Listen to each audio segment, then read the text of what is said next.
علم ما لم تعلموا فجعل من دون ذلك فتحا قريبا هو الذي أرسل رسوله بالهدى ودين الحق ليظهره على الدين كله وكفى بالله شهيدا محمد رسول الله والذين معه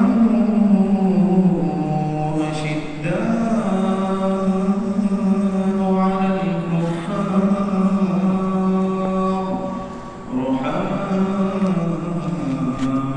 بينهم تراهم ركعا سجدا يبتغون فضلا من الله ورضوانا سيماهم في وجوههم من أثر السجود ذلك مثلهم في التوراة ومثلهم في الإنجيل كزرع أخرج شطأه فآزره فاستغلظ فاستوى على سوقه يعجب الزراع ليغيظ بهم الكفار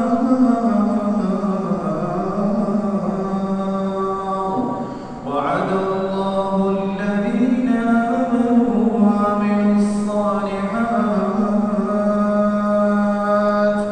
وعملوا الصالحات منهم مغفرة وأجرا عظيما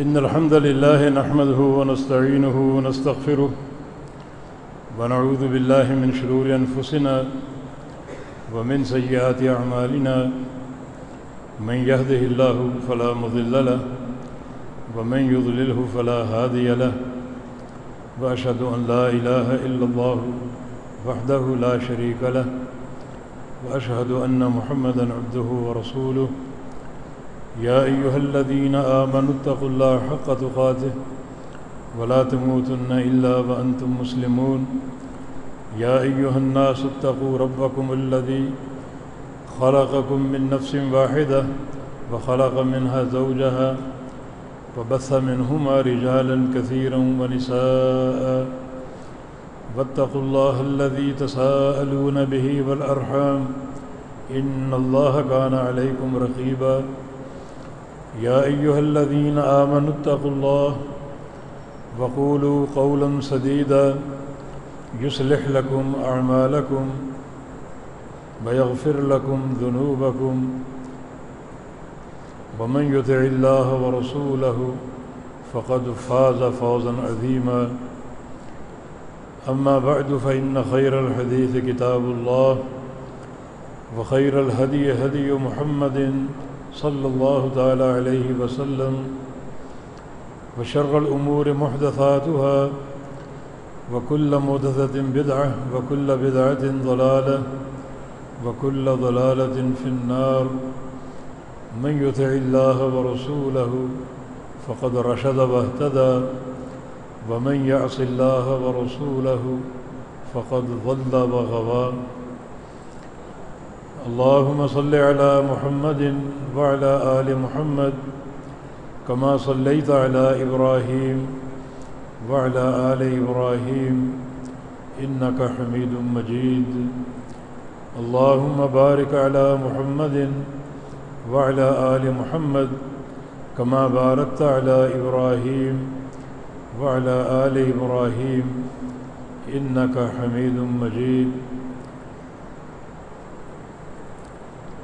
أما بعد فأعوذ بالله من الشيطان الرجيم من همزه ونفخه ونفثه. بسم الله الرحمن الرحيم. إذ جعل الذين كفروا في قلوبهم الحمية حمية الجاهلية فأنزل الله سكينته على رسوله وعلى المؤمنين وألزمهم كلمة التقوى وكانوا أحق بها وأهلها وكان الله بكل شيء عليما.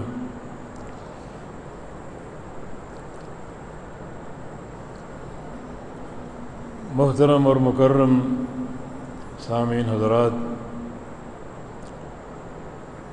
اور المعہد السلفی کے اساتذہ کرام اور عزیز طلبہ، صحابہ کرام کی دینی خدمات کے حوالے سے آج گفتگو ہوگی اللہ تعالیٰ کی توفیق سے اور اس کی مدد سے۔ سب سے پہلے صحابی کی تعریف۔ ایک تعریف یہ کی گئی ہے الذی لقی النبی صلی اللہ علیہ وسلم مؤمنا ومات علی الایمان، کہ صحابی وہ ہے جو نبی علیہ السلام کو ملا ہو بحالت ایمان اور ایمان پر قائم رہا ہو موت تک، اس کی موت ایمان پر آئی ہو، وہ صحابی۔ ایک مشہور تعریف میں الذی رأى النبی کے الفاظ ہیں کہ جس نے نبی علیہ السلام کو دیکھا ہو بحالت ایمان، مگر پہلی تعریف زیادہ جامع ہے کیونکہ بعض صحابہ نابینا تھے جیسے عبداللہ بن مکتوم وغیرہ، جنہوں نے نبی علیہ السلام کو دیکھا نہیں لیکن صحبت اور ملاقات کا شرف ان کو حاصل تھا، تو الذی لقی النبی، جو نبی علیہ السلام سے ملا ہو اور آپ کی صحبت میں وقت گزارا ہو بحالت ایمان اور ایمان ہی پر اس کی موت آئے، تو وہ صحابی۔ یہ تعریف محدثین نے کی ہے۔ حافظ بن حجر اسقلانی رحمہ اللہ نے الاصابہ میں اس کو خاص طور پہ ذکر کیا، جبکہ اصولی علماء جو ہیں اصولیین، انہوں نے طول صحبت کی شرط لگائی کہ نبی علیہ السلام سے ملا ہو صاحب النبی صلی اللہ علیہ وسلم وطالت صحبت ہو، اور اس کی صحبت طویل ہو۔ مگر یہ بہت جامع تعریف نہیں ہے کیونکہ صحبت کی طوالت کا ضابطہ کوئی نہیں، کتنی طویل ہو۔ اس لیے نبی علیہ السلام کی صحبت اس قدر اعلیٰ اور اشرف شے ہے کہ بحالت ایمان ایک لمحے کی صحبت بھی شرف صحابیت کے لیے کافی ہے۔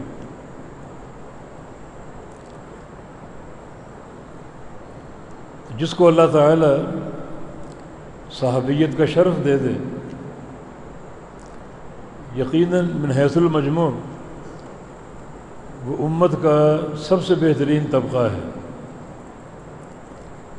نبی علیہ السلام کی حدیث لا تسبوا اصحابی فإن أحدكم لو أنفق مثل أحد ذهبا لما بلغ مد أحدهم ولا نصيفه۔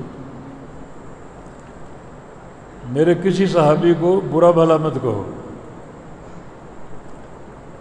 تم میں سے ایک شخص اگر احد پہاڑ کے برابر سونا خرچ کر دے اور میرا کوئی صحابی ایک پاؤ یا آدھا پاؤ کھجوریں خرچ کر دیں تو تم احد پہاڑ کے برابر سونا خرچ کر کے بھی میرے صحابی کے مقام کو نہیں پہنچ سکتے جس نے محض ایک پاؤ کھجوریں خرچ کی۔ یہ فرق کیوں ہے؟ اس فرق میں نبی علیہ السلام کی بابرکت صحبت کا عمل دخل ہے۔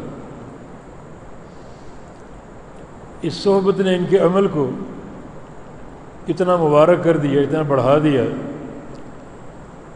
کہ عام انسان کا احد پہاڑ کے برابر سونے کا نفقہ اور خرچ اور ایک صحابی کا محض ایک پاؤ کھجوریں خرچ کرنا اتنی مقدار کے سونے سے افضل ہے۔ تو یہ شرف صحبت ہے۔ صحیح بخاری میں ایک حدیث ہے،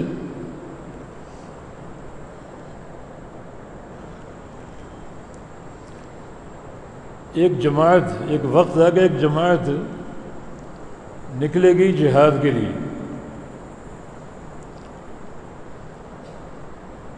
پوچھا جائے گا حل فیکم من صاحب النبی صلی اللہ علیہ وسلم، کیا تم میں کوئی ایک شخص ایسا ہے جس کو نبی علیہ السلام کی صحابیت کا شرف حاصل ہوا ہو؟ ایک شخص بھی جس نے نبی علیہ السلام کو دیکھا ہو؟ تو جواب دیا جائے گا ہاں فلاں شخص ہے، وہ صحابی ہے، ایک ہی اس پورے لشکر میں۔ فیفتح اللہ لہم، تو اس صحابی کی موجودگی کی برکت سے اللہ تعالیٰ اس جماعت کو فتح دے دے گا۔ یعنی صحابی کا موجود ہونا خواہ ایک ہی کیوں نہ ہو، اس جماعت کی فتح کی علامت ہے۔ کچھ عرصے بعد ایک اور جماعت نکلے گی، پوچھا جائے گا حل فیکم من رآ صاحب النبی صلی اللہ علیہ وسلم، کیا تم میں کوئی ایسا شخص ہے جس نے نبی علیہ السلام کے کسی صحابی کو دیکھا ہو؟ صحابی کو دیکھنے کا شرف پایا ہو؟ جواب ملے گا ہاں فلاں شخص ہے، اسے صحابی سے ملاقات کا شرف حاصل۔ تو اللہ رب العزت اس بندے کی برکت سے بھی اس جماعت کو فتح دے دے۔ یہ شرف صحابیت بڑا اس کا اونچا مرتبہ اور مقام ہے۔ مجموعی طور پر کوئی دنیا کا طبقہ اس مقام کا مقابلہ نہیں کر سکتا۔ تو صحابی ہونا ایک بڑے شرف کی بات ہے۔ اب جہاں تک تعلق ہے صحابہ کرام کی خدمات کا،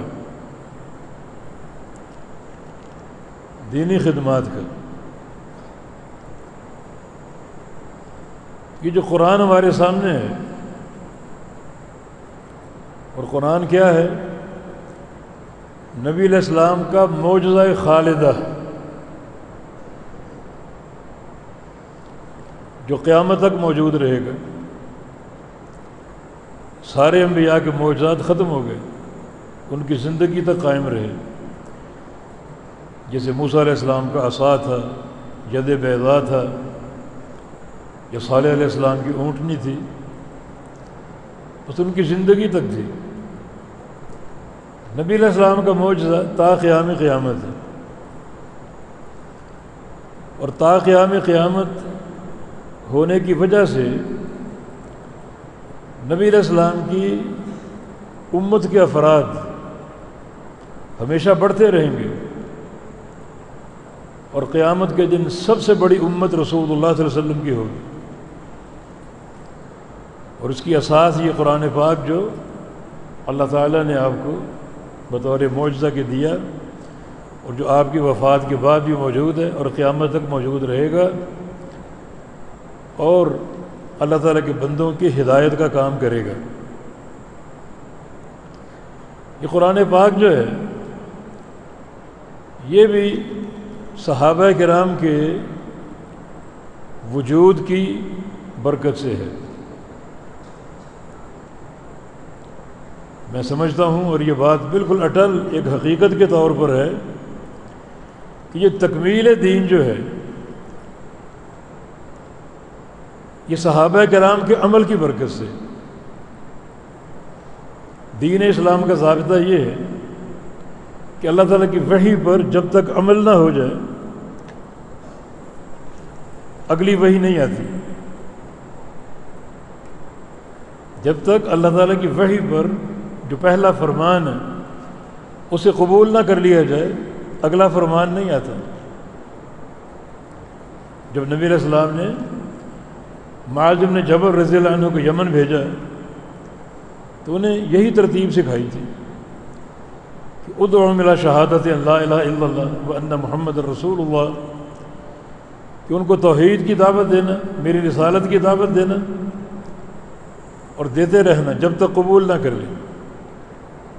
فَإِنْ أَطَاعُوكَ لِذَلِكَ، اور اگر یہ بات قبول کر لیں، اس دعوت کو مان لیں، فَأَخْبِرْهُمْ، پھر ان کو بتانا، بِأَنَّ اللَّهَ افْتَرَضَ عَلَيْهِمْ 5 صلوات فِي الْيَوْمِ وَاللَّيْلَةِ، کہ اللہ تعالیٰ نے ان پر دن رات میں 5 نمازیں فرض کی۔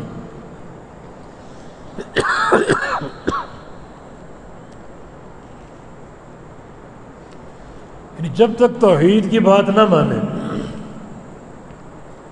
نماز کی بات نہیں بتانے، اور جب نماز قبول کر لیں پھر زکوٰۃ کی بات کرو۔ یہ شرعی ترتیب ہے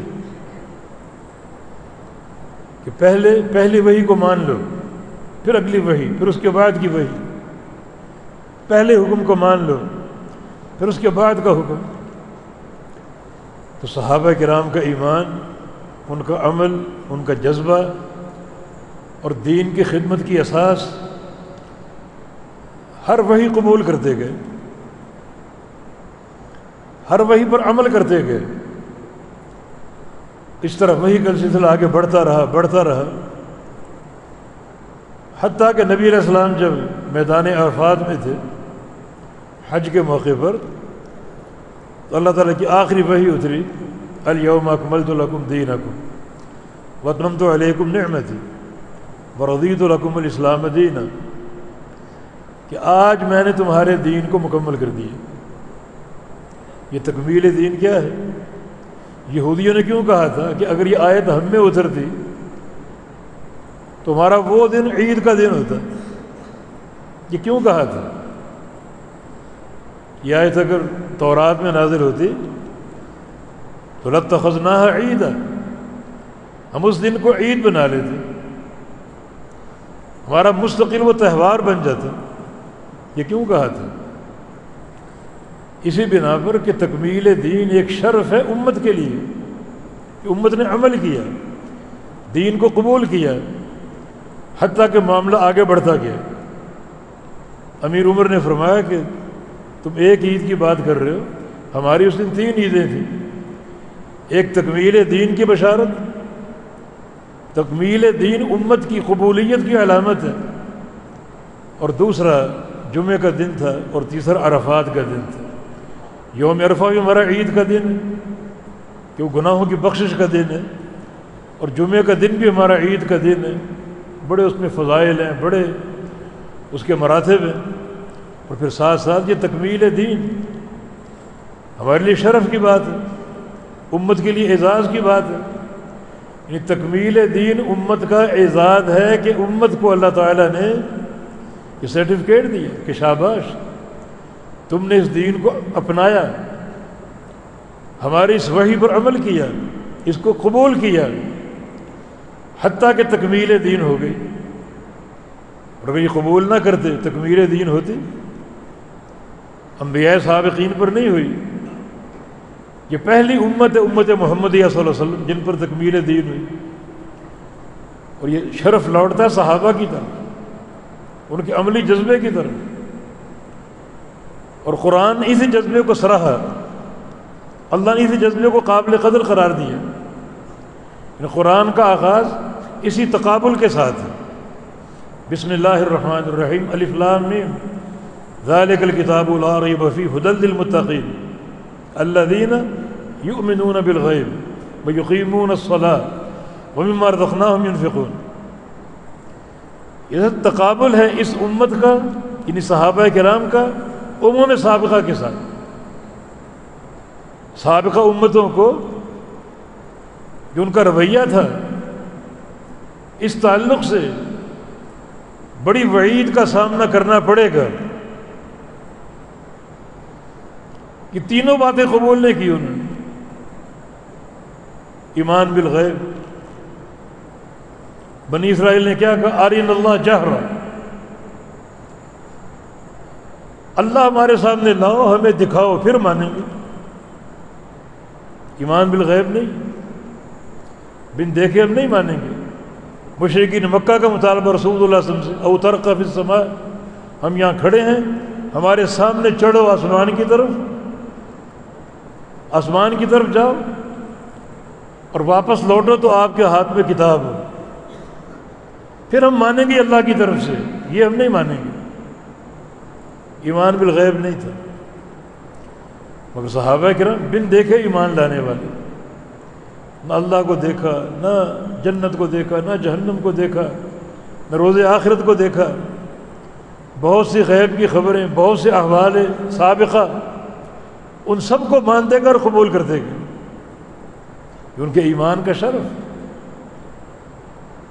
یؤمنون بالغیب ویقیمون الصلاۃ، اور نماز قائم کی، نماز قائم کر کے دکھائی، نماز پڑھ کے دکھائی۔ معراج کی رات موسیٰ علیہ السلام نے کیا کہا تھا؟ پوچھا کیا فرض ہوا؟ فرمایا کہ 50 نمازیں۔ کہا کہ 50 نمازیں آپ کی امت کیسے پڑھے گی؟ انی جربت بنی اسرائیل، میں نے بنی اسرائیل کا تجربہ کر رکھا ہے۔ وہ طاقت میں زیادہ تھے، وسائل میں زیادہ تھے، فراغت ان کے پاس زیادہ تھی، صرف 2 نمازیں فرض ہوئی اور وہ 2 بھی نہیں پڑھ سکی۔ آپ کی امت 50 نمازیں کیسے پڑھے گی؟ معاملہ چلتے چلتے 5 تک پہنچ گیا، اور اللہ کی رحمت میں کمی نہیں ہوتی۔ ہن خمس وہن خمسون، نمازیں 5 باقی رہ گئیں، مگر جو ثواب جو 50 کا تھا وہ باقی ہے، وہ برقرار ہے۔ رحمت سکڑتی نہیں، رحمت میں کمی نہیں ہوتی، یہ بات ہم آگے بھی کریں گے۔ ثواب وہی برقرار۔ اور کس طرح صحابہ نے نماز کو قائم کیا، نوافل پڑھے، راتوں کا قیام کیا، کس طرح نماز قائم کر کے دکھائی۔ وَمِمَّا رَزَقْنَاهُمْ يُنْفِقُونَ، اللہ کی راہ میں مال خرچ کرنا، کھڑے کھڑے باغوں کے باغ اللہ کو دے دیے، خزانے خرچ کر دیے۔ عثمان غنی رضی اللہ عنہ نے 40,000 درہم راس المال میں سے دیا بیر روما خریدنے کے لیے، اور اس کا پانی وقف کر دیا۔ یہ جو مکہ سے اپنا سرمایہ لے کر آئے تھے، یہ سوچ کر تجارت کریں گے، کمائیں گے، پھر اللہ کی راہ میں خرچ کرنے کی نوبت آئے گی۔ مگر مدینہ میں جب پانی کی کمی دیکھی اور یہودیوں نے، خبیثوں نے پانی اور مہنگا کر دیا اور اس کو روک لیا، تو پورا کنواں خرید کر وقف کر دیا۔ اور اللہ کے نبی نے اس پر بھی جنت کے سودے کا وعدہ کیا تھا، 40,000 درہم، یعنی انفقت من صلب مالی، راس المال میں سے دیے۔ جیش العسرہ کس طرح اس لشکر کو تیار کیا، تو بڑے بڑے واقعات موجود ہیں صحابہ کے۔ سابقہ امتوں نے ایسا نہیں کیا۔ ان سے اگر کہا جاتا خرچ کرو تو کہتے ہیں اس کا معنی ان اللہ فقیر ونحن اغنیاء، کہ اللہ فقیر ہے، ہم غنی، اللہ ہم سے مانگ رہے ہیں، یعنی ہم مالدار ہیں، اللہ فقیر ہے، اللہ ہم سے مانگ رہے ہیں۔ اس طرح کی بہانے بازیاں۔ اور نبی علیہ السلام کے دور میں منافقین اگر دیکھتے صحابہ کو خرچ کرتے ہوئے، صدقہ دیتے ہوئے۔ اگر وہ مال زیادہ دیتے تو کہتے ریاکار جا رہے، اگر مال تھوڑا دیتے تو مذاق اڑاتے کہ اللہ اس تھوڑے سے مال کا کیا کرے گا، یہ چند کھجوریں لے کر جا رہے ہو، اللہ اس کا کیا کرے گا۔ اور زیادہ مال لے کے جاتے، دیکھو ریاکار جا رہے۔ مگر صحابہ کرام اپنی بساط اور طاقت سے بڑھ کر اللہ کی راہ میں خرچ کرنے والے۔ ابتدائی آیتیں ایک تقابل کے طور پر، یعنی صحابہ اور سابقہ امتیں وہ عمل نہیں کر سکے اور صحابہ نے عمل کر کے دکھائے۔ تو بات یہ ہو رہی ہے کہ جو صحابہ کی خدمت کی بات ہوگی تو پورا دین صحابہ کی خدمت کا نچوڑ ہے، کیونکہ دین کی تکمیل جو ہے یہ صحابہ کے عملی جذبے کے بغیر ممکن ہی نہیں۔ سب سے عظیم خدمت ہے، اس کے بغیر ممکن نہیں۔ صحابہ کا عملی جذبہ، ہر وحی قبول کرتے گئے، ہر وحی قبول کرتے گئے، حتیٰ کہ بعد ایسی وحی بھی اتری، صحابہ نے کہا ہذہ قاسمۃ الظہر، اس وحی نے کمر توڑ دی، مگر قبول کرنے سے پیچھے نہیں ہٹے۔ کم از کم دو واقعے ایسے آتے، ایک اللہ تعالیٰ کا فرمان وَإِن تُبْدُوا مَا فِي أَنفُسِكُمْ وَتُخْفُوهُ يُحَاسِبْكُم بِهِ اللَّهُ، تمہارے دلوں میں جو بھی خیال آئے، وسوسہ آئے، اس کو ظاہر کرو یا نہ کرو، اللہ نے حساب لینا ہے۔ اس پر عمل ممکن ہے؟ دل کے خیالات پر کسے کنٹرول ہے؟ اچھے برے کس کو کنٹرول؟ صحابہ تک کہتے تھے بعض ایسے خیالات ہمارے دل میں آتے ہیں کہ آسمان سے زمین پر پٹک دیا جانا آسان ہے، وہ خیال بھاری مشکل ہے، کسے کنٹرول؟ اور آ کر عرض بھی گئی یا رسول اللہ صلی اللہ علیہ وسلم اس پر کیسے عمل کریں گے؟ ان وساوس پر کسے کنٹرول ہے؟ شیطان اندر پھر رہے، ہر طرح کے خیالات آتے ہیں، ہر طرح کے وساوس آتے ہیں۔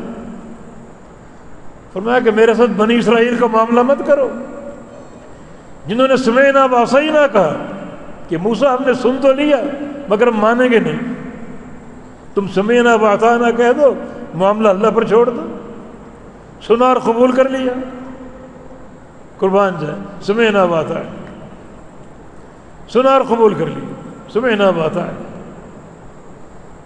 اللہ نے امتحان لینا تھا، صحابہ سرخرو ہو گئے، آگے فوراً وحی اتری لا یکلف اللہ نفسا الا وسعها، اللہ کسی نفس کو اس کی طاقت سے بڑھ کر تکلیف نہیں دیتا۔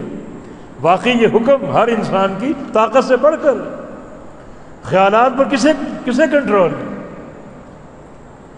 پھر اللہ تعالیٰ نے ان خیالات کے تعلق سے بڑی آسانیاں مہیا کر دی۔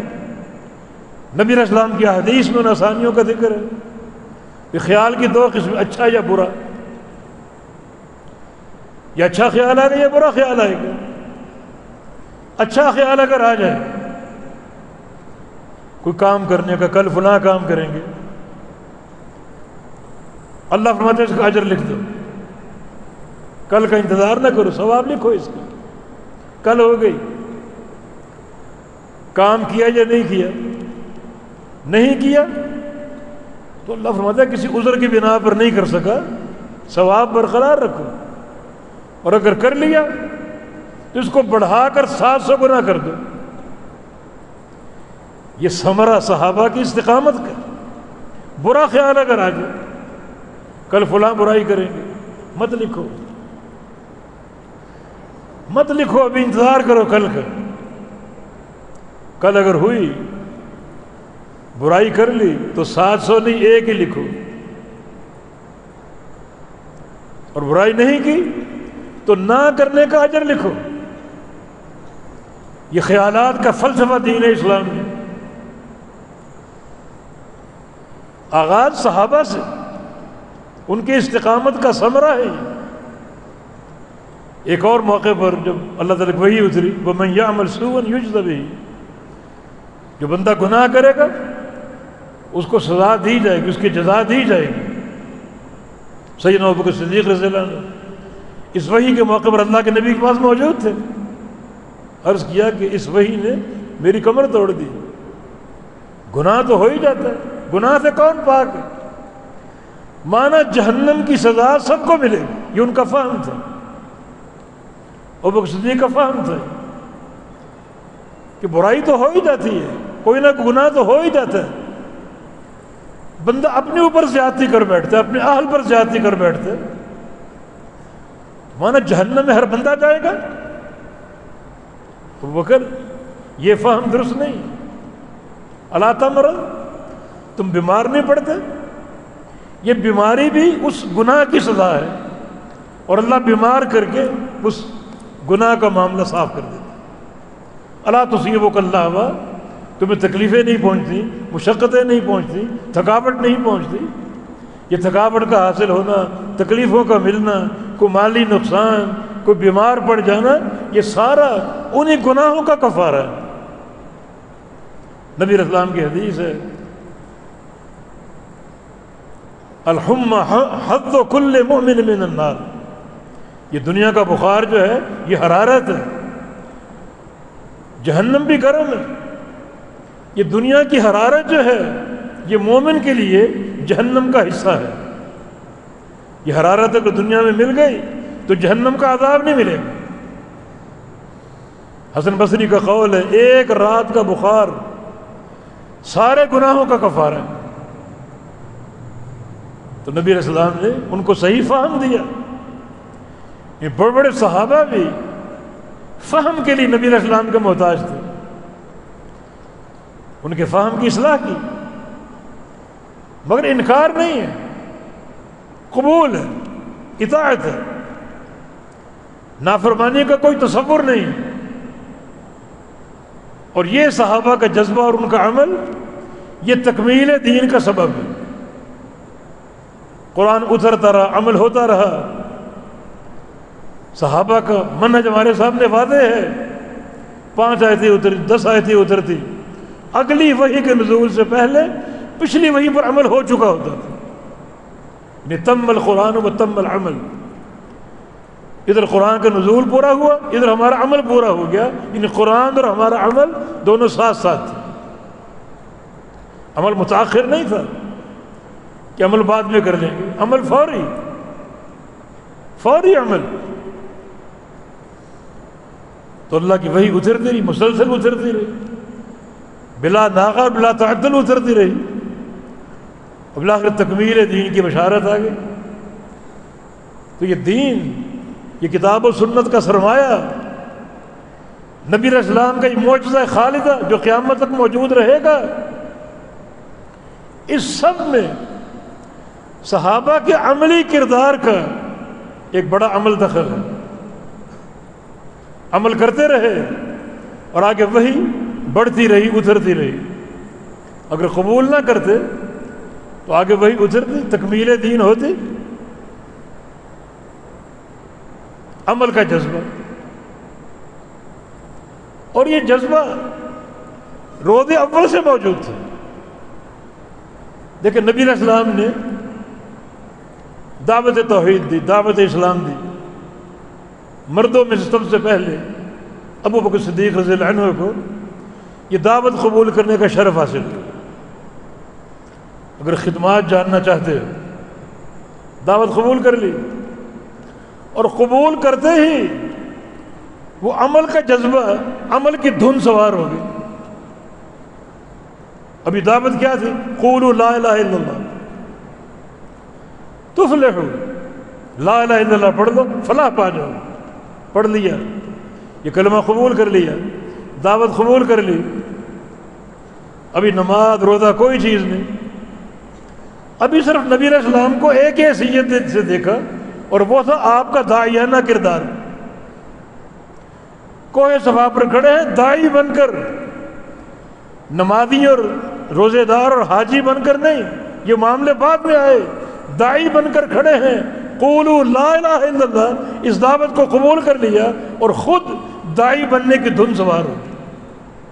یہ دعوت میں آگے بڑھا, اور پہلا دن پورا گزرا نہیں, 5 افراد نبی علیہ السلام کے پاس لے کر، ابوبکر صدیق رضی اللہ، عثمان غنی رضی اللہ، امیر المومنین، خلیفہ راشد، عبد الرحمن بن عوف رضی اللہ عنہ، زبیر بن عوام رضی اللہ عنہ، سعد بن وقاص رضی اللہ عنہ، اور طلحہ بن عبید اللہ رضی اللہ عنہ، 5 افراد۔ یہ 5 علم کے، عقیدے کے، دعوت کے، جہاد کے اساتین تھے، ایک بندے کا کردار۔ یہ 5 افراد، کوئی فاتح مصر، کوئی فاتح عراق، کوئی فاتح افریقہ، اور کوئی جناب خراسان اور آذربائیجان کی طرف جا رہے، وہاں اسلام کے جھنڈے گاڑے، توحید کے جھنڈے گاڑے، ایک بندے کی خدمت۔ اگلا دن پھر وہی دھن سوار، کچھ افراد اور لے کر آ گئے، جن میں 2 نام خاص طور پر قابل ذکر ہے۔ ایک ابو عبیدہ بن جراح رضی اللہ عنہ، ابو عبیدہ بن جراح امیر عمر بن خطاب رضی اللہ عنہ، ایک کمرے میں تشریف فرما تھے ساتھیوں کے ساتھ، کوئی 20-22 افراد تھے۔ سب سے کہا تمنا کرو کوئی، سب نے تمنا کی ہے، میں یہ چاہتا ہوں مجھے دین کا علم ملے، میں اس دین سے فیصلے کروں۔ کسی نے کہا مال ملے، مال اللہ کی راہ میں خرچ کروں۔ کسی نے کہا مجھے کوئی گورنری مل جائے، کہ محکمہ قضاء مل جائے، میں دین کے مطابق فیصلے کروں۔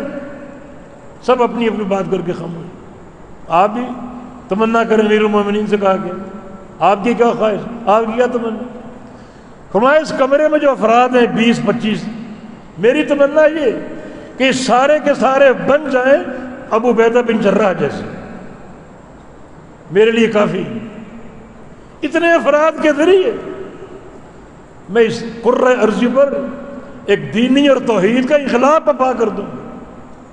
ابو عبیدہ بن جراح کون لے کر آیا؟ ابوبکر صدیق رضی اللہ عنہ، عثمان بن مظعون رضی اللہ عنہ، زاہد اور عبادت گزار صحابی کون لے کر آئے؟ ابوبکر صدیق رضی اللہ عنہ۔ عمل کی طرف اللہ کے نبی داعی ہیں، پہلا کردار آپ کا داعی ہونے کا، تاخیر نہیں کی، اس کردار کو قبول کیا۔ اب یہ جتنے صحابی آئے ان کے ذریعے، جتنے صحابی آئے ان کے ذریعے، کیا ان کے کارنامے تھے، کیا ان کی فتوحات تھی، کیا ان کا جہاد تھا، یہ سارا کا سارا ان کے کھاتے میں جا رہا ہے، انہیں بھی مل رہا ہے، انہیں بھی مل رہا ہے، اور قیامت تک ملتا رہے گا۔ یہ عملی خدمت یہ کم ہے، ایک بندے کے کردار سے 20 اساتین علم اور عمل پیدا ہوئے، دنیا پر چھا گئے،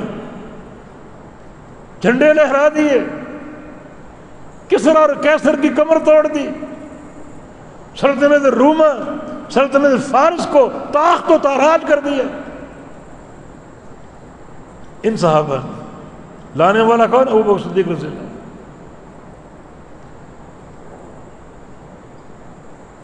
شیخ داؤد صاحب فرما رہے تھے صحابہ پر تنقیدیں، صحابہ پر چلا، یہ بھونکنا، یہ شخصیت ابوبکر صدیق رضی اللہ عنہ کی،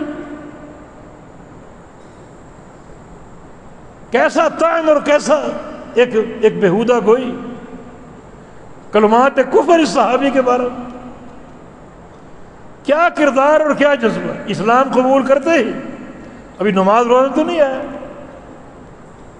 لیکن جو باتیں آئیں ان پر عمل ہے۔ مسلمانوں کی حالت کمزور، مال خرچ کرو، ان کو تقویت دو۔ 7 ایسے صحابہ جو معذبین تھے اسلام قبول کرنے کی پاداش میں، جن کو عذاب دیا جا رہا ہے، جیسے بلال حبشی، زنیرہ نامی خاتون ہے، اور 7 نام۔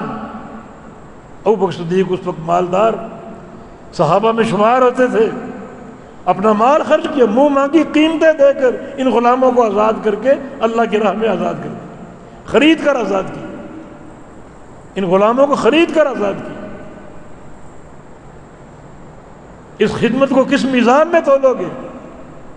کس میدان میں؟ بلال حبشی کو آزاد کیا خرید کر، اور جو قیمت مانگی گئی وہ پوری ادا کی۔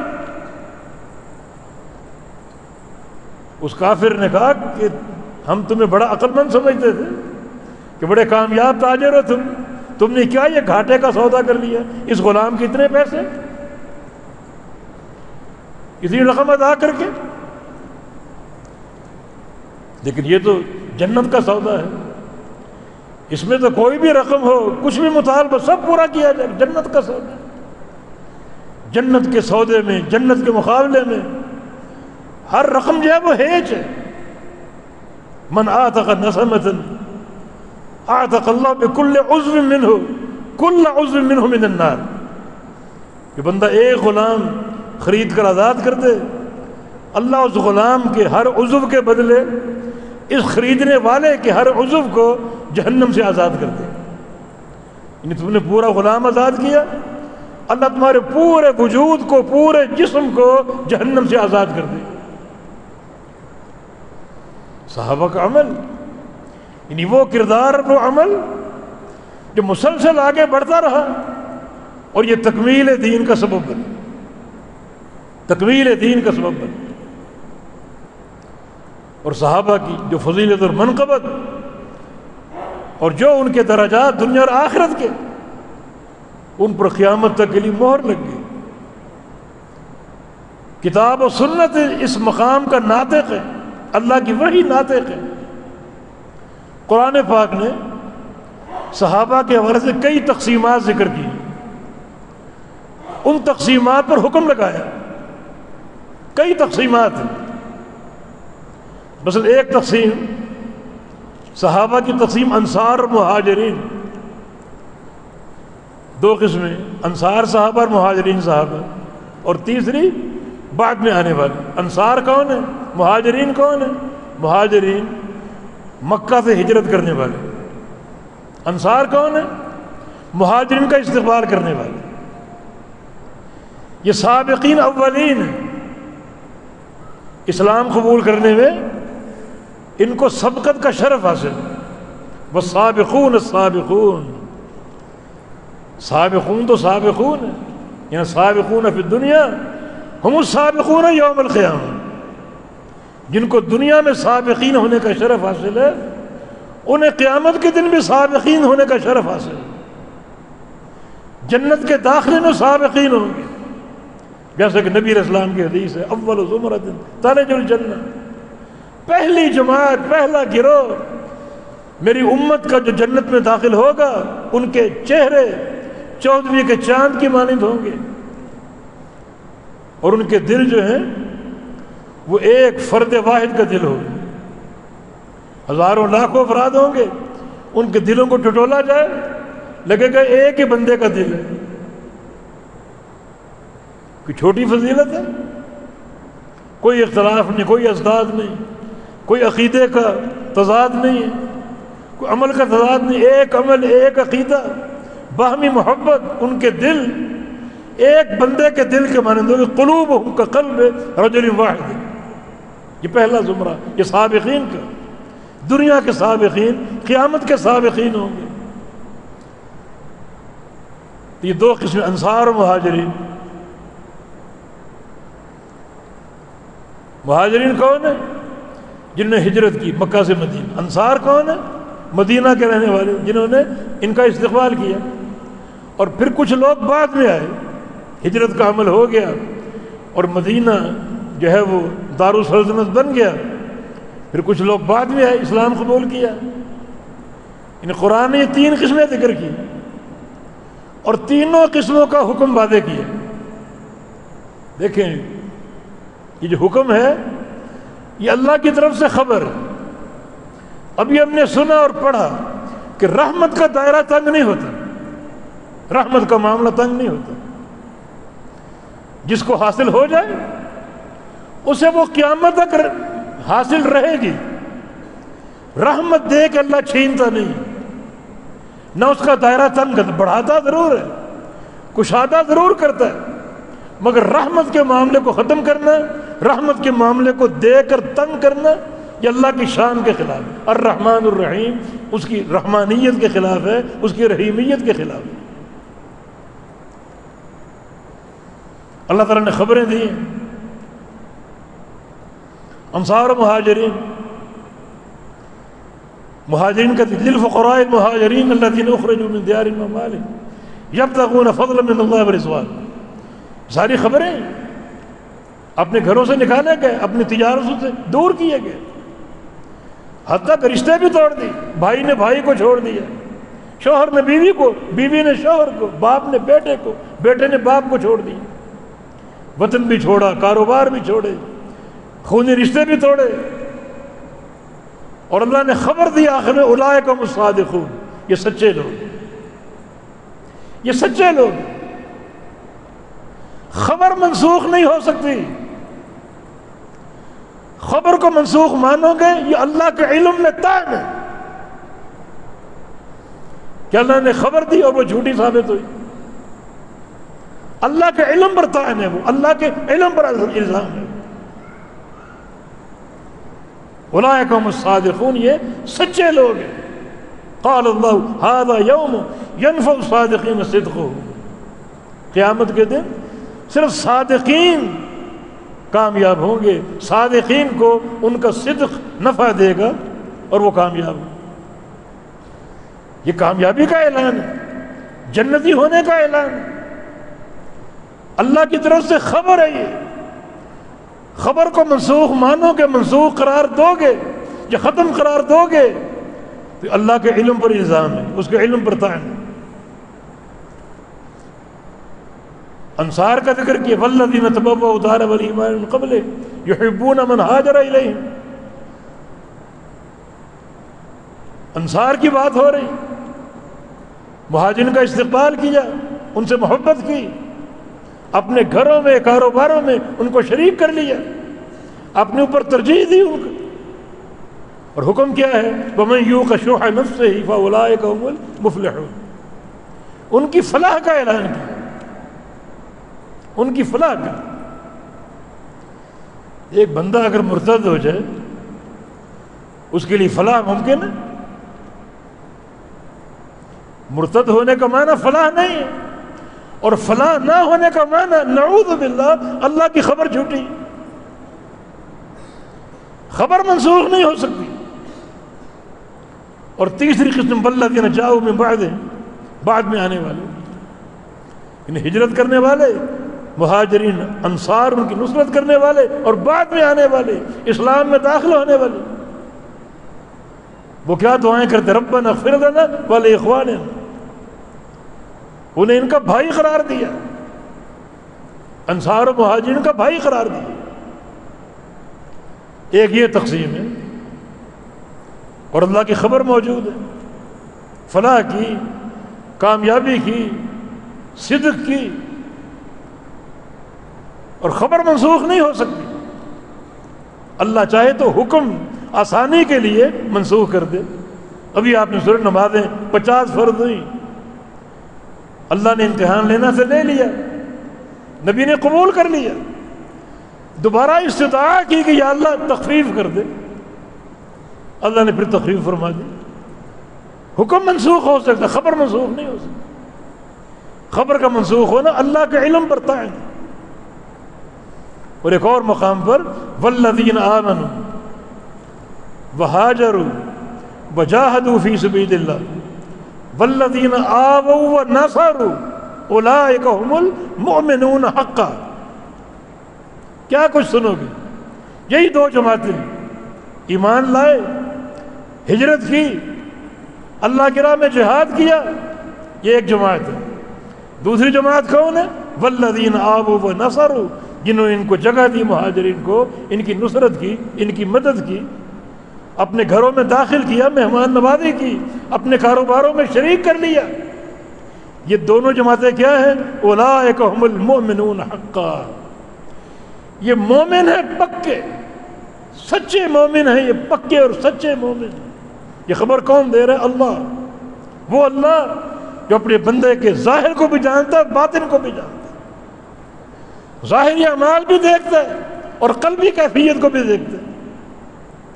اللہ تعالیٰ کسی کے ایمان کی گواہی دے، یہ کام معمولی نہیں ہے، یہ خبر معمولی نہیں ہے. یہ گواہی اس ذات کی طرف سے ہے جس سے ظاہر و باطن کوئی چیز پوشیدہ نہیں. دلوں کے احوال کو جانتا ہے، دلوں کی نیتوں کو جانتا ہے، ظاہری اعمال کو جانتا ہے، اندھیروں کے اعمال کو، روشنی کے اعمال کو، راتوں کے اعمال کو، دنوں کے اعمال کو، خلوت کے جلوت کے سارے اعمال سے آگاہ ہے۔ وہ خبر دے رہا ہے صرف مومن ہونے کی نہیں، بلکہ پکا اور سچا مومن ہونے کی۔ تو یہ خبر ان بندوں پر منطبق ہو سکتی جو بعد میں مرتد ہو گئے؟ اگر کہو کہ ہو سکتی ہے تو کس کو جھٹلا رہے ہو؟ خبر دینے والا کون ہے؟ اللہ رب العزت۔ یہ تکذیب اللہ کی ہے، جھٹلانا اللہ کو ہے، یہ خبر اللہ کی طرف سے ہے۔ یہ ایک تقسیم ہے، یہ صحابہ کی تقسیم باعتبار مہاجرین و انصار۔ ایک تقسیم قرآن نے اور ذکر کی، فتح کو فارغ قرار دیا۔ فتح شرعی اسلام میں فتح دو چیزوں کا نام، یہ تو فتح مکہ یا صلح حدیبیہ، دونوں کو فتح کہا گیا۔ انا فتحنا لک فتح مبینا صلح حدیبیہ ہے، اور اذا جاء نصر اللہ والفتح فتح مکہ۔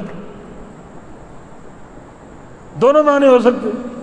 معیار فتح کا فرمایا کہ لا یستوی منکم من انفق من قبل الفتح وقاتل اولئک اعظم درجۃ من الذین انفقوا من بعد وقاتلوا۔ برابر نہیں ہو سکتے۔ جو لوگ فتح سے قبل اسلام لائے، فتح سے مراد کیا ہے؟ صلح حدیبیہ یا پھر فتح مکہ۔ جو لوگ فتح سے قبل اسلام لائے، جہاد کیا، قتال کیا، مال خرچ کیا، وہ، اور جو بعد میں ایمان لائے، بعد میں جہاد کیا اور بعد میں مال خرچ کیا، یہ برابر نہیں ہو سکتے۔ ٹھیک ہے، ان کو سبقت کا شرف ہے، اور سبقت باقی ایک بڑی اعلیٰ شے ہے۔ بس سابقون السابقون، اس سبقت کے شرف کا مقابلہ کوئی نہیں کر سکتا۔ ان کو سبقت کا شرف حاصل جو فتح سے قبل اسلام لے، فتح مکہ سے قبل، صلح حدیبیہ سے قبل، ان کا درجہ اونچا ہے کن لوگوں سے؟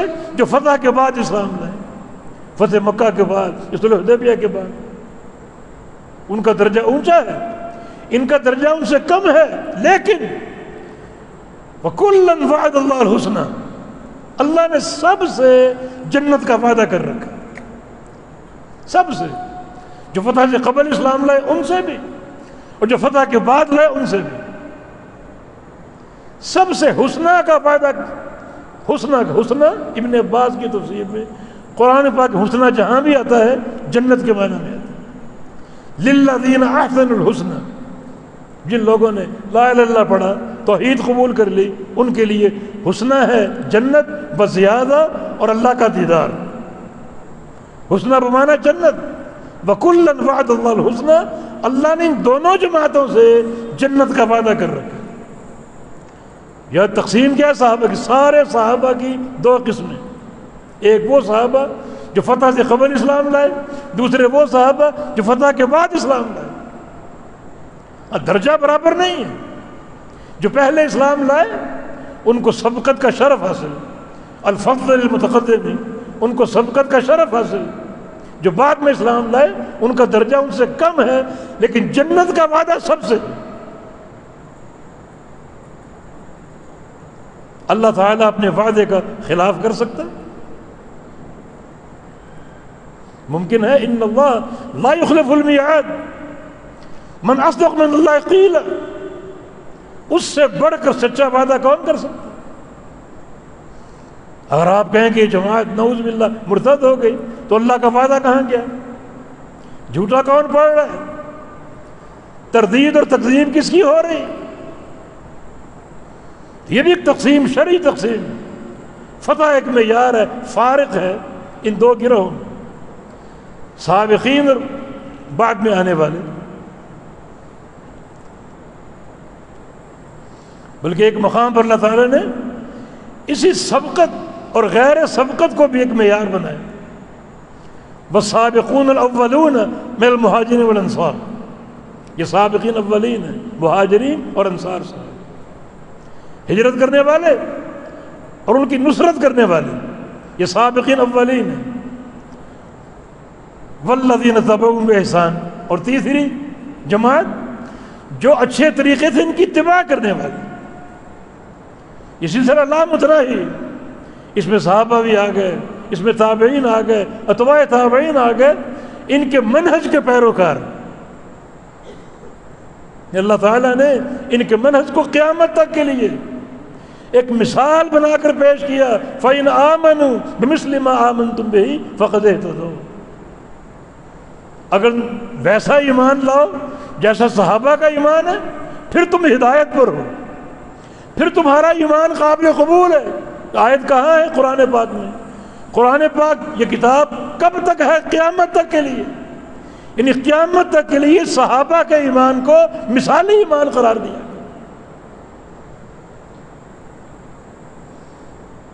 اور یہ مقام بھی یہ سمجھا رہے ہیں یہ سابقین اولین، انصار و مہاجرین، اور جو ان کے منہج کا پیروکار ہے.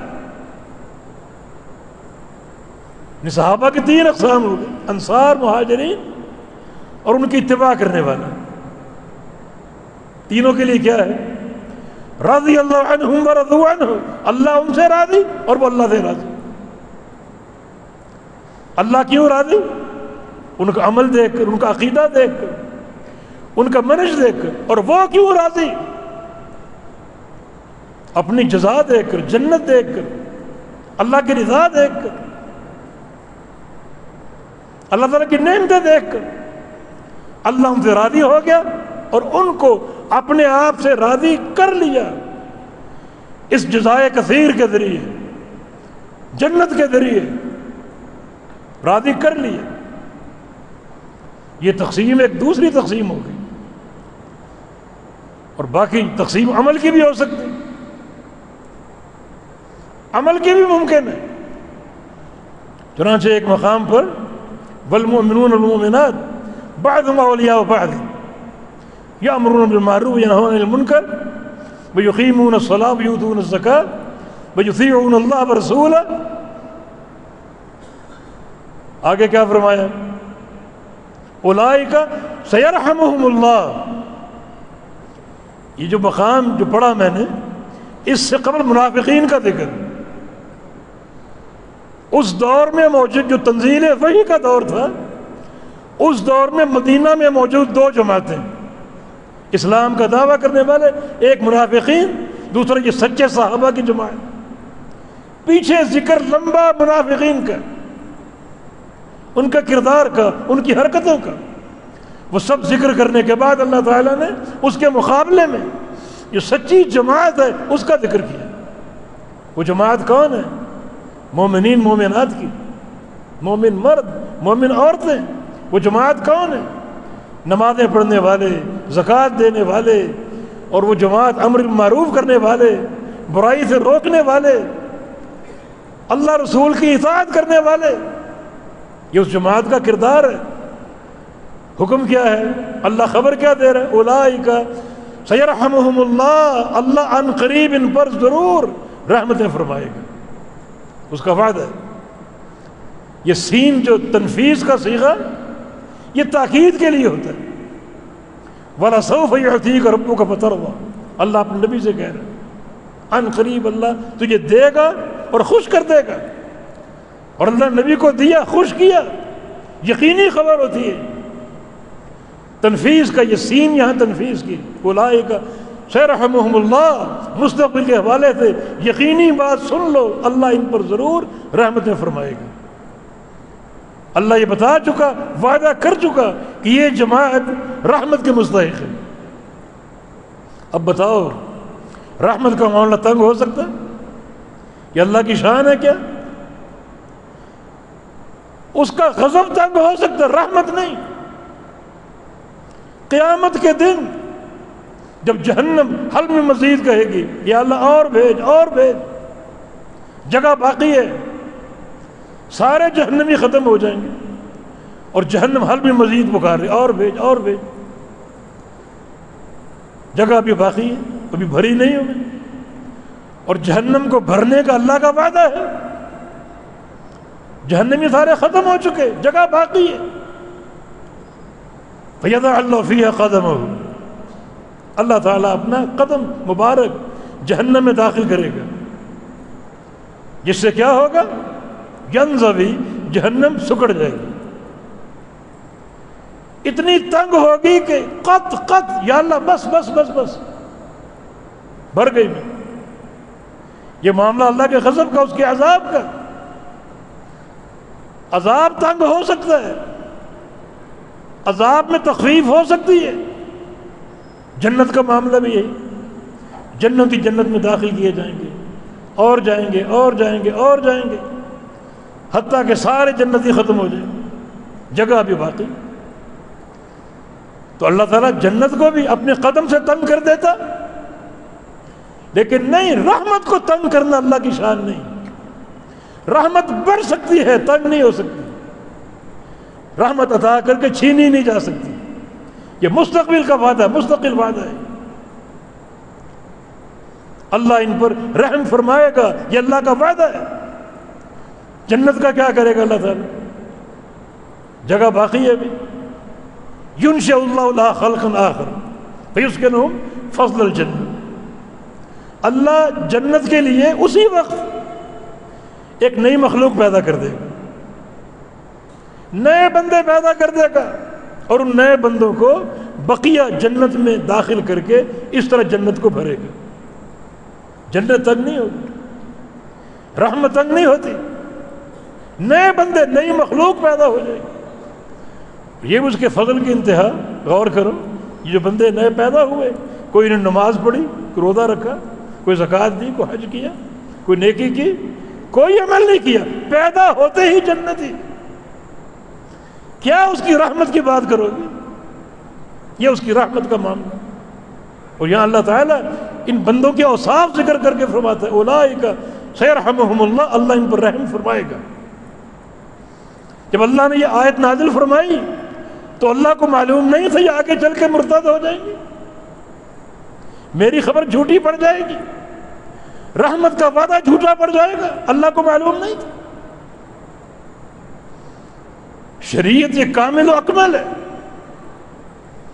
کوئی چیز ناقص نہیں ہے۔ دیکھیں صحیح بخاری کی حدیث ہے، نبی علیہ السلام کے دور میں جنگ ہو رہی تھی، اور ایک شخص بڑی بہادری سے لڑ رہا تھا۔ ان حدیث کے الفاظ ہے لا یدع شاذۃ ولا فاضۃ الا دخلها، دشمن کو گاجر مولی کی طرح کاٹ رہے، کوئی اکیلا مل جاتا اس کو قتل کرتا، کوئی جتھا مل جاتا اندر گھس جاتا اور ایک ایک کو چن کے مار دیتا۔ صحابہ دیکھ رہے ہیں، نبی علیہ السلام بھی دیکھ رہے ہیں، اور صحابہ کہہ رہے ہیں کہ جیسا یہ لڑ رہا ہے ایسا جہاد ہم نے کبھی نہیں دیکھا، ہم نے کبھی نہیں دیکھا۔ اس کی تعریف کی، اور واقعی بظاہر وہ تعریف کا مستحق ہے، اللہ کے نبی بھی دیکھ رہے ہیں۔ اب ناطق وحی رسول کیا فرماتا ہے؟ انہ من اہل النار، یہ جہنمی، یہ جہنمی۔ اگر معاملہ اس کی شان پہ بند ہو جاتا تو شریعت جھوٹی پڑ جاتی، اللہ کے نبی بھی تصدیق کر دیتے کہ ہاں باقی بڑا افضل ہے، بڑا درجہ ہوگا اس کے لیے، لیکن نہیں، شریعت میں تکذیب کی نسبت ممکن نہیں ہے، یہ جہنمی ہے۔ صحابہ پریشان ہو گئے، اگر یہ جہنمی تو پھر ہمارا مقام کیا ہوگا؟ ایسی لڑائی تو ہم نے کبھی دیکھی ہی نہیں۔ ایک شخص اس کے پیچھے چلا گیا دیکھنے کے لیے، کچھ وقت گزرا، واپس آیا وہ، اور آ کر اللہ کے نبی سے کہا اشہد انک رسول اللہ، میں گواہی دیتا ہوں آپ اللہ کے سچے رسول۔ وہ کیا دیکھا تم نے، کیوں گواہی دے رہے؟ عرض کیا جس شخص کے بارے میں آپ نے فرمایا کہ یہ جہنم میں جائے گا، میں اس کے پیچھے گیا، لڑتا رہا حتیٰ کہ خود بھی زخموں سے چور ہو گیا، زخم برداشت نہ کر سکا، تکلیف برداشت نہ کر سکا، اپنی تلوار کے دستے کو نیچے ٹیکا اور اس کی نوک اپنے گلے میں داخل کر کے موت قبول کر لی، خودکشی کر لی، خودکشی کر لی۔ اس طرح کا واقعہ ایک اور شخص کے بارے میں بھی، اسی طرح اس کا جہاد بڑی قوت کے ساتھ، اور میں کہ ان الشملۃ التي اخذها من مغانم خیبر قبل ان تبلغ مقاصدها تشتعل علیہ نارا، یہ شخص جو ہے اس نے خیبر کے مال غنیمت سے ایک چادر اٹھا لی تھی، خیبر کے مال غنیمت میں سے، وہ خیبر اس پر خیمہ بن چکی اور اس کو جہنم نے پکڑ دیا، جل رہا جہنم۔ کوئی ایسی خبر ہو تو ساتھ ہی آئے گی۔ اللہ کا یہ وعدہ اولئک سیرحمہم اللہ، اللہ ان پر رحم کرے گا۔ جب اللہ نے یہ فرمایا اللہ کو معلوم نہیں تھا کہ یہ لوگ تو آگے چل کے مرتد ہو جائیں گے، میری بات جھوٹی پڑ جائے گی، یہ تو اس کی شان کے خلاف ہے۔ صحابہ کے بارے میں ہدیان گوئی، اس طرح کی بکواسات اللہ کے علم پر طعن ہے، شریعت پر طعن ہے، قرآن پر طعن ہے، نبی پر طعن ہے۔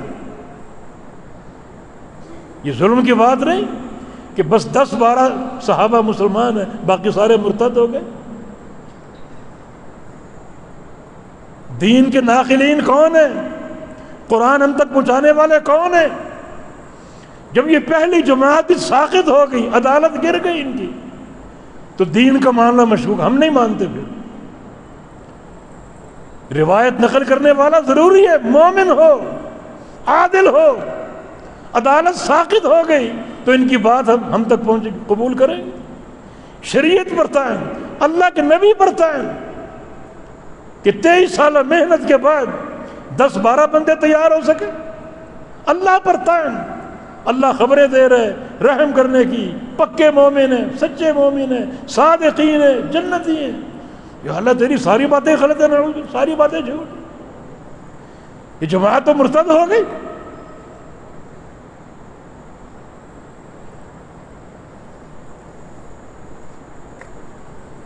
جو آیت کریمہ شروع میں پڑھی ہم نے، اذ جعل الذین فی قلوبہم اذ جعل الذین کفروا فی قلوبہم الحمیہ، حمیۃ الجاہلیہ، کافروں کا ذکر ہے، سورہ فتح کی آیت ہے۔ جب کفار نے اپنے دلوں میں جاہلیت کی ضد ٹھان لی، ان کے اندر ضد آ گئی جاہلیت کی، عناد آ گیا۔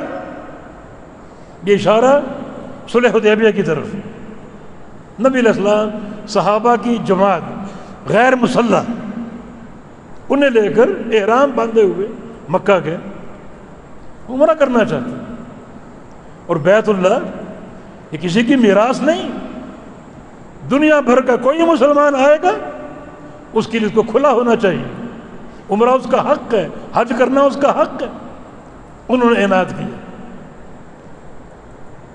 ضد بازی کی، ہم داخل نہیں ہونے دیں گے۔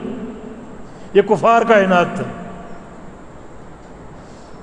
اور اللہ نے کیا کہ فانزل اللہ سکینتہ علی رسولہ وعلی المؤمنین، اس موقع پر اللہ تعالیٰ نے اپنے رسول کے دل میں اور مومنین کے دل میں سکینت اتار دی۔ کفار کے دل میں کیا تھا؟ عناد اور بغض، حمیت الجاہلیہ۔ مومن کے دل میں اللہ نے کیا اتارا؟ سکینت اتار دی۔ سکینت اتارنے کا معنی تم مطمئن پرسکون ہو جاؤ، آرام سے بیٹھ جاؤ۔ صحابہ میں اشتعال تھا، ہم لڑیں گے، ہم حق پر ہیں، عمرہ کر کے جائیں گے، اشتعال تھا۔ اللہ نے سکینت اتار دی اور صحابہ کو اطاعت پر قائم کر دیا، اطاعت پر، ہر بات مانتے جاؤ، صرف یہ سوچ کر کہ محمد مصطفیٰ علیہ السلام اللہ کا سچا رسول ہے، اس کی اتباع کرنی، یہ سوچ کر۔ حالانکہ شرائط بڑی سخت تھی، بظاہر ناقابل قبول۔ شرط اول، اس سال عمرہ نہیں کرو گے، فرمایا ٹھیک ہے، اگلے سال کرو گے اور صرف 3 دن رہو گے، غیر مسلح ہو گے، زیادہ یہاں ٹھہرنے نہیں دیا جائے گا، ٹھیک ہے۔ کوئی بندہ ہم میں سے اسلام قبول کر کے مدینہ آ جائے، اسے واپس لوٹانا پڑے گا، ٹھیک ہے۔ کوئی بندہ آپ میں سے مرتد ہو کے مکہ آ جائے، ہم اس کو واپس نہیں کریں گے، ٹھیک ہے نا؟ ساری شرطیں غیر منصفانہ۔ تمہارا بندہ ہم رکھ لیں گے، واپس نہیں کریں گے، ہمارا بندہ واپس کرنا پڑے گا۔ سب حمیت الجاہلیہ ہے، اور مقابلے میں سکینت اللہ نے اتار دی صحابہ کے دل میں۔ سکینت کی اساس کیا تھی؟ کہ آپ اللہ کے سچے رسول ہیں۔ حضرت عمر پھر بھی اشتعال میں آئے، ابوبکر صدیق کے پاس آئے، نبی علیہ السلام کے پاس آئے، السنا علی الحق، کیا ہم حق پر نہیں ہیں؟ عمرہ کرنے کا فائدہ نہیں ہے؟ کیا وہ باطل پر نہیں ہے؟ تو کیف نقبل الدنیۃ فی دیننا، اپنے دین میں ہم یہ ذلت کیسے گوارا کریں؟ آپ نے کیا فرمایا جواب میں؟ عمر الست تعلم انی رسول اللہ، تم جانتے نہیں میں اللہ کا رسول ہوں؟ زبان خاموش ہو، سارے صحابہ خاموش ہو۔ لاؤ کو ایسا جذبہ اطاعت، ہمارے ضمیروں کو جھنجھوڑا جا رہا ہے، ہماری غیرت کو للکارا جا رہا ہے، ہم بغیر لڑے اور سب ذلت برداشت کر کے واپس چلے جائیں؟ لیکن گئے، انک لرسول اللہ، آپ اللہ کے رسول ہیں۔ اس مقام پر ایک بات اگر کہوں تو کچھ لوگوں کے لیے چلو پر پانی میں ڈوب مرنے کا مقام۔ صلح کا معاہدہ کرنے کون آیا تھا مشرکین کی طرف سے؟ سہیل ابن عمر۔ لکھا جا رہا، لکھو ہذا ما قال یا ہذا بین محمد رسول اللہ و سہیل ابن عمر، یہ صلح نامہ محمد رسول اللہ اور سہیل بن عمر کے درمیان۔ سہیل پھٹ پڑا، یہ رسول اللہ کاٹو، ہو رسول اللہ، رسول اللہ مٹاؤ، ہم آپ کو رسول اللہ نہیں مانتے، مٹاؤ۔ حضرت علی لکھ رہے تھے یا رسول اللہ میری ہمت نہیں مٹانے کی، تو آپ نے خود مٹایا۔ زیادہ لکھنا آپ کو نہیں آتا تھا، مٹا کر آپ نے محمد بن عبداللہ لکھا۔ سہیل نے کہا کہ اس کو مٹاؤ، رسول اللہ مٹاؤ۔ آگے ایک جملہ ہے، وہ جملہ سامنے رکھ کے اگر کوئی پانی ہو تھوڑا بہت تو ڈوب کے مر جاؤ اس میں۔ کوئی برادری کی بات مان رہا ہے، کوئی باپ دادا کی بات مان رہا ہے، رسول اللہ پر ایمان لانے کے بعد کوئی پیر و مرشد کی بات مان رہا ہے، کوئی اماموں کی بات مان رہا ہے۔ سہیل نے کہا لو علمنا انک رسول اللہ لاتبعناک، اگر ہمیں یہ معلوم ہو جائے آپ اللہ کے رسول ہیں تو آپ کی اتباع ہم پر فرض ہو جائے گی۔ اتباع کے بغیر کوئی چارہ کار نہیں۔ یہ کافر کی سوچ ہے، کافر کی فکر ہے، کلمہ کو نہیں ہے، کافر ہے۔ یہاں 50 سال کے کلمہ پڑھنے والے رسول سے عشق کا، محبت کا دعویٰ ضرور کریں گے۔ نماز کیسے؟ امام کے طریقے سے۔ عمرہ کیسے؟ امام کے طریقے سے۔ حج کیسے؟ امام کے طریقے سے۔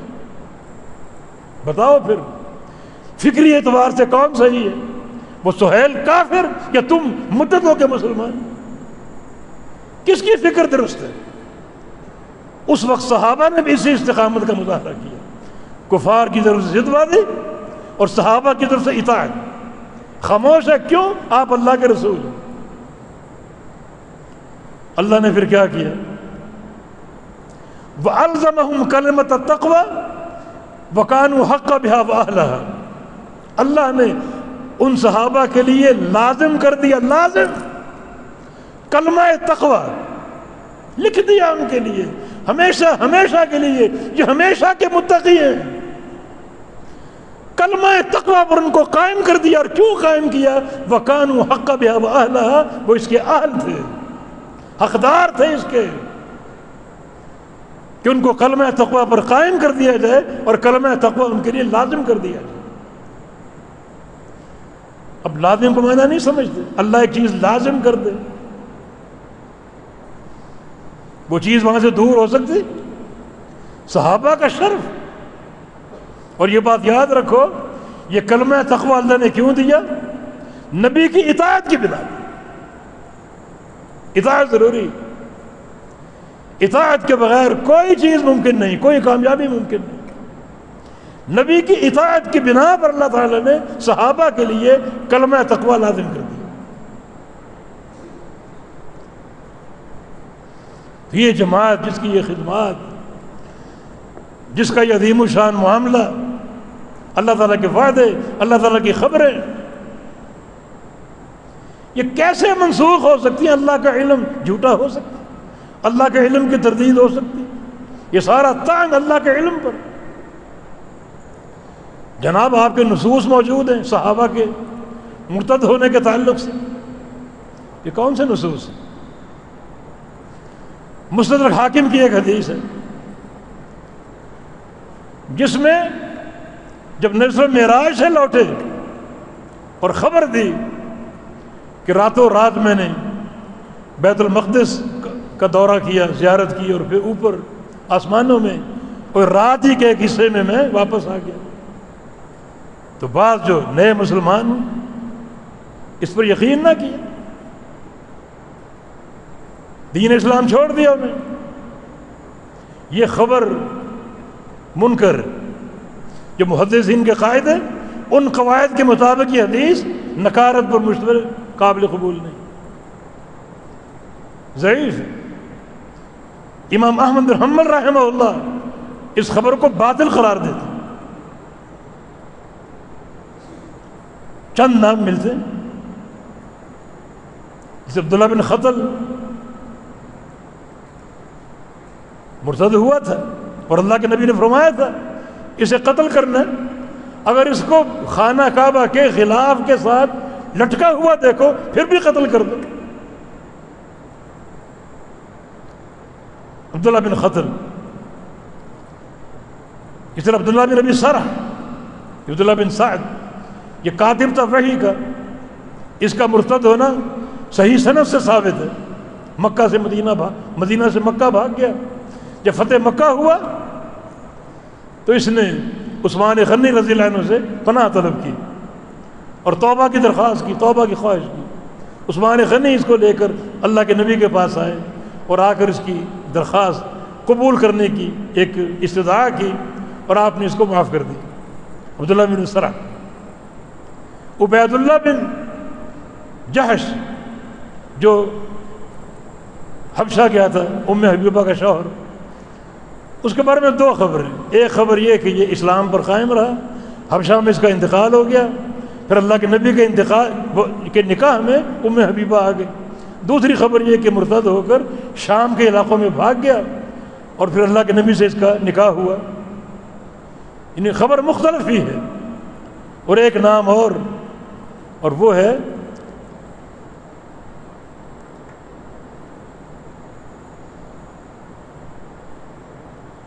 یہ یقیس بن سبابہ، اس کا بھی اللہ کے نبی نے فرمایا اس کو جہاں بھی ملے قتل کر دو۔ یہ بازار میں ملا، اس کو قتل کر دیا۔ عبداللہ بن خطل غلاف کعبہ سے لٹکا ہوا تھا، اس کو وہاں قتل کیا۔ یہ چار نام مرتدین کے ملتے ہیں، جن میں سے ایک کے بارے میں اختلاف ہے اور ایک کے بارے میں نص میں واضح طور موجود ہے کہ اس نے توبہ کر کے دوبارہ اسلام قبول کر لیا اور اللہ کے نبی نے اس کو معاف کر دی۔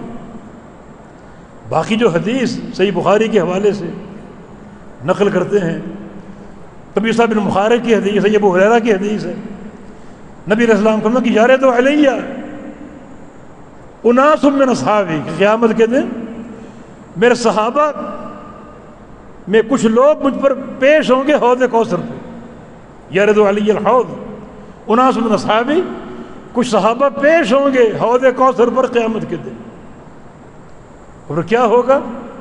انہیں دور یطردون، ان کو دھتکار دیا جائے گا، دور کر دیا جائے گا، اختلجوا، انہیں گرفتار کر کے پیچھے دھکیل دیا جائے گا، اور میں ان کو پہچان لوں گا، میں کہوں گا کہ انہم اصحابی، میرے صحابہ ہیں یہ، میں ان کو پہچان چکا ہوں، انہیں کیوں روکا گیا، ان کو آگے آنے دو۔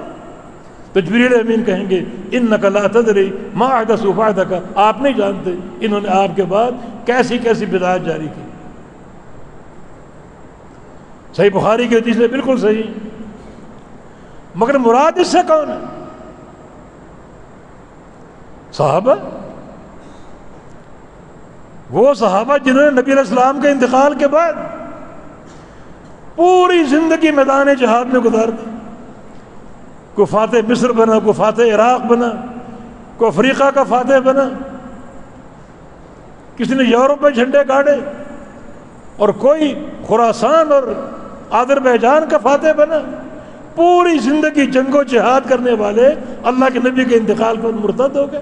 اللہ کے بندوں نہیں، یہ چھوٹی سی جماعت ایک بنو حنیفہ قبیلے کی، جن کو جفات الاعراب کہا گیا، یہ جفا کرنے والے کچھ عرابی دیہاتی تھے، دین کا فہم نہیں تھا، وہ مرتد ہو گئے۔ ابوبکر صدیق رضی اللہ عنہ کی خلافت کا آغاز تھا، آپ نے ان سے جہاد اور قتال کیا، کچھ لوگ ان میں سے مارے گئے اور کچھ نے توبہ کر لی اور اسلام قبول کر لیا، یہ چند لوگ۔ اس لیے ایک حدیث میں اصحابی کے الفاظ تصغیر کا صیغہ ہے، یہ میرے چند ساتھی، اصحابی تصغیر میں قلت کا معنی ہوتا ہے، چند میرے ساتھی، ان کو کیوں روکا گیا؟ تو بنو حنیفہ قبیلے کے کچھ اعرابیوں نے ارتداد اختیار کیا، زکوٰۃ دینے سے انکار کیا، ان کے خلاف ابوبکر صدیق نے قتال کیا، حالانکہ صحابہ مخالفت کر رہے تھے کہ کلمہ گو ہیں، لڑنے کی ضرورت نہیں۔ بس اشکال یہ باقی کہ اللہ کے نبی نے فرمایا کہ میں ان کو پہچانتا ہوں، میرے صحابی میں ان کو پہچانتا ہوں، اور ایک حدیث میں عرفتہم بسیماہم، میں ان کو پہچانتا ہوں ان کے چہروں سے۔ اس کا کیا معنی؟ اس کا معنی یہ ہے کہ جب وہ پیش کیے جائیں گے تو ان کے اعضائے وضو چمک رہے ہوں، یہ امت محمدیہ کی ایک خاص علامت ہے۔ ان امتی یأتون یوم القیامہ غرا محجلین من آثار الوضوء، میری امت قیامت کے دن آئے گی، اس کے وضو کے اعضاء چمک رہے ہوں گے، ان کے اعضاء بھی چمک رہے ہوں گے۔ پھر جب ان کو گرفتار کر دیا جائے گا تو چمک ختم کر دی جائے گی۔ پھر سوال باقی کہ پھر اعضاء کو چمکایا کیوں گیا اگر ختم ہی کرنی تھی؟ اس کا جواب یہ کہ یہ بھی ایک نفسیاتی عذاب ہے، کچھ وقت کے لیے انہیں خوش ہونے کا موقع فراہم کیا گیا، جس کی دوسری مثال میدان محشر کی، حتیٰ تبقى امتی وفیہا منافقوہا، نبی علیہ السلام کا اللہ تعالیٰ جو قیامت کی دن آئے گا اور کہے گا دنیا میں جو جس کی پوجا کرتا تھا اس کے پیچھے چلے جاؤ، سورج کے پجاری سورج کے پیچھے، چاند کے پجاری چاند کے پیچھے، حجر و شجر کے پجاری ان کے پیچھے، سب پیچھے چلے جائیں اور جہنم کا لقمہ بن جائے گی۔ میری امت باقی رہ جائے گی، مجھ پر ایمان لانے والے، میری توحید کو ماننے والے، وفیہا منافقوہا، اور اس میری امت میں منافقین بھی ہوں گے، وہ بھی کھڑے ہوں گے ساتھ۔ اللہ چاہتا تو ان کو بھی ختم کر دیتا، کیوں کھڑا رکھا ان کو؟ یہ بھی ایک نفسیاتی عذاب، کچھ وقت کے لیے خوش ہونے دو، جیسے ریاکار لوگ ہیں، قیامت کے دن آئیں گے نیکیوں کے ساتھ، نیکیاں دیکھ رہے ہیں، کامثال جبال تہامہ، تہامہ پہاڑوں کی مانند نیکیوں کا حجم ہے، اور دیکھ کے خوش ہو رہے ہیں، اتنی نیکی اتنی نیکی۔ لیکن جب اللہ تعالیٰ اچانک نیکیوں پر حملہ کرے گا، حباء منثورا، ان کو ذرے بنا کر بکھیر دے گا، اب وہ کفی افسوس بولیں گے، اتنا رنج، اتنا الم، اتنا غم جس کا آپ تصور نہیں کر سکتے۔ وقتی خوشی اور نفسیاتی تکلیف، اللہ ان کو وقتی خوشی دے گا، اعضاء چمک رہے ہیں، گرفتار ہو گئے، اعضاء بھی مٹ گئے، نور ختم ہو گیا، جہنم کا لقمہ بن گیا۔ تو نبی علیہ السلام کے صحابہ 80 سال ان کا دور نبی علیہ السلام کے انتقال کے بعد، اور یہ پورا دور دعوت کے میدان میں، جہاد کے میدان میں، رستم کے دربار میں ربی بن عامر رضی اللہ عنہ کھڑے ہیں۔ رستم پوچھ رہا کہ تمہیں گھروں میں چین کیوں نہیں آتا؟ ہر وقت کبھی تم مشرق میں کبھی مغرب میں، گھوڑے کی پشت پر سوار رہتے ہو، تم کیا چاہتے ہو؟ فرمایا کہ نرید ان نخرج العباد من عبادت العباد الى عبادت رب العباد، ایک ہی چاہت ہے، بندوں کو نکالیں بندوں کی عبادت سے اور ان کو لگائیں بندوں کے رب کی عبادت پر، اللہ کی توحید کا ڈنکا بجے، یہ ہمارا مقصد۔ یہ مرتدین کی بات ہے تو ٹھیک ہے، مرتد ہوئے، لیکن یہ بات جفات اعراب جن کے ساتھ قتال ہوا، کچھ قتل کر دیے گئے اور کچھ لوگوں نے دوبارہ اطاعت اور ایمان قبول کر لیا اور مسئلہ ختم ہو گیا۔ اس مسئلے کو جو ہے وہ اٹھائے بیٹھے، اور یہ ساری چیز جو ہے پوری شریعت پر، اللہ پر، رسول پر اور خود جماعت صحابہ پر طعن ہے، اور سارا جھوٹ کا پلندہ ہے۔ دوسری بات یہی جو شیخ داؤد صاحب نے عرض کی کہ صحابہ کا کردار، ان کا مشن، ان کا عقیدہ، منہج، ان کی سیاست، ان کے خلق کریمانہ، ان سب کو پڑھنے کا فائدہ یہی ہے ہم ان کی اتباع کریں۔ فَإِنْ آمَنُوا بِمِثْلِ مَا آمَنْتُمْ بِهِ فَقَدِ اهْتَدَوْا۔ اللہ نے ان کو ایک مثال، ایک آئیڈیل بنا کر پیش کیا، اس جماعت کی پیروی کرو، تمہارا ایمان ان جیسا ہو، تمہاری اطاعت ان جیسی ہو، تمہاری سیاست ان جیسی ہو، تمہارے اخلاق ان جیسے ہوں، عقیدہ ان جیسا ہو، ان کی ہو بہو پیروی۔ یہ کامیابی کا راستہ۔ 73 فرقے ہوں گے، سارے جہنم میں جائیں گے سوائے ایک کے۔ یہ پوری امت اجابت کی پوری تاریخ ہے، پورا ایک نچوڑ 73 فرقے ہوں گے میری امت کے۔ امت کی 2 قسمیں، دعوت اور اجابت۔ امت دعوت میں سارے کافر بھی آ گئے، یہودی بھی آ گئے، عیسائی بھی آ گئے، مجوسی بھی آ گئے جنہوں نے قبول نہیں کیا۔ امت اجابت میں قبول کرنے والے، قبول کرنے والے، وہ جو قبول کرنے والے ہیں ان کا خلاصہ وہ 73 فرقے ہیں، سارے جہنم میں سوائے ایک کے۔ یہ نچوڑ، یہ حدیث الفرق ایک آئینہ دکھا رہی ہے آپ کو۔ قرآن موجود ہے، حدیث موجود ہے، اس سے ہدایت نہیں لے رہے تو یہ آئینہ دیکھ لو، 73 فرقے سارے جہنم میں سوائے ایک کے۔ وہ ایک کون ہے؟ ہم ما انا علیہ اليوم واصحابی، جس پہ آج میں ہوں اور میرے صحابہ ہیں، اس منہج کو اپنا لو، قیامت تک تھامے رکھو۔ جنتی گروہ کی یہ نشانی اور جنتی گروہ کی علامت ہے، صحابہ کے منہج کی پیروی، ان کے عقیدے کی پیروی، کس طرح انہوں نے اطاعت کی، کیا ان کا فہم تھا، کیا ان کا دین تھا، کیا ان کا عقیدہ تھا، جنتی گروہ کی علامت۔ تو یہ حدیث تو قاطع النزاع، سارے مسائل کا حل موجود، جہاں فکر و استدلال کی ضرورت نہیں، صرف مشاہدے کی ضرورت ہے۔ صرف صحابہ کو دیکھ لو، اس جماعت کو دیکھ لو، ان کی تاریخ پڑھ لو، ان کے مقدس مشن کو دیکھ لو اور ویسے بن جاؤ۔ اللہ پاک ویسا بننے کی توفیق عطا فرما دے۔ اللہ تعالیٰ ہمارے دلوں کو صحابہ کی محبت سے بھر دے۔ یہ محبت انشاءاللہ اخروی کامیابی کا زینہ ہوگی۔ ایک بندہ اگر دفاع کرے اپنی ماں عائشہ صدیقہ کا، ابوبکر صدیق رضی اللہ عنہما کا، عمر فاروق کا، عثمان غنی کا، یقیناً یہ دفاع جو ہے یہ قیامت کے دن کام آئے، یہ غیرت قیامت کے دن کام آئے گا۔ اور ان پر تنقید کرنا یہ تو کفر کا عقیدہ ہے۔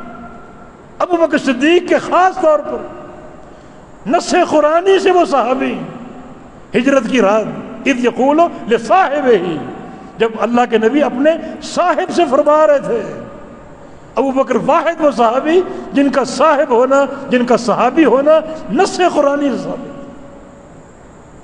ان پر تنقید تو کفر ہے بہت بڑا۔ اللہ ہمیں ایمان پر ثابت قدم رکھے، ہمارے دلوں کو صحابہ کی محبت سے بھر دے، اس منہج کا ہم کو پیروکار بنا دے، اور اللہ ہدایت دے ان لوگوں کو جو صحابہ جیسی مقدس جماعت پر جرا کرتے اور کیچڑ اچھالتے ہیں۔ اقول قولی ھذا واستغفر اللہ لی ولکم وآخر دعوانا ان الحمد للہ رب العالمین۔